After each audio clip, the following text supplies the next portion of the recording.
Good morning guys, কেমন আছো তোমরা সবাই? আশা করি তোমরা ভালোই আছো।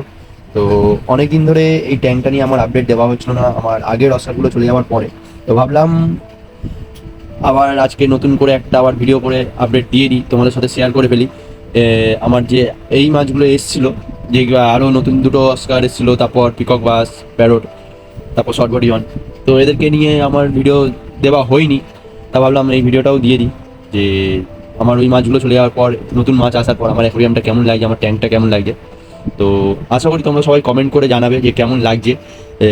আগের মতো জানি যে আগের যেই জিনিসটা ছিল, যে ক্রেজটা ছিল, সেই ক্রেজটা একটু কম আছে, কিন্তু তাও চেষ্টা করলাম, তাও এদেরকে রাখলাম, কারণ আমি চাইছিলাম যে আমার ওই মাছগুলো আরও ভালো কারোর কাছে, মানে ভালো বলতে কি, যাতে আমি যেভাবে ওদেরকে মানে বড় করেছি, ওদেরকে খাইয়ে দেয় যেভাবে ভালোবেসে, হবিস্ট একটা হবিস্টের যেটা মানে শখ থাকে, যেইভাবে আমি ওকে দেখাশোনা করছি ওদেরকে, তো আমি চাইছিলাম ওরকমই আরও অন্যরাও যাতে এইভাবে দেখাশোনা করে, আর আমার থেকেও বেটার কারোর কাছে যাক, তার কাছে যাতে আরও ভালো বড় ট্যাঙ্ক পায়, বড় ট্যাঙ্কে যাতে আরও ভালোভাবে ফ্রি সুইম করতে পারে।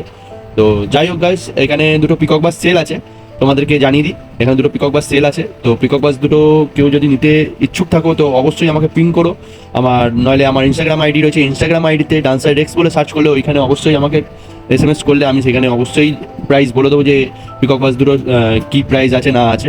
তো আমাকে অবশ্যই পিং করতে পারো ইনস্টাগ্রামে। তো যাই হোক, আজকের জন্য ভিডিওটা এইটুখানিই ছিল। আশা করি অবশ্যই তোমাদের ভালো লেগেছে ভিডিওটা। তো ভালো লাগলে একটা লাইক করে দিও, কমেন্ট করে দিও, সাথে শেয়ারও করে দিও দরকার পড়লে। আর যারা নতুন আছো তারা অবশ্যই চ্যানেলটাকে সাবস্ক্রাইব করে দিও।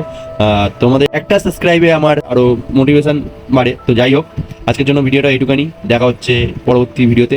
তো টাটা গাইস।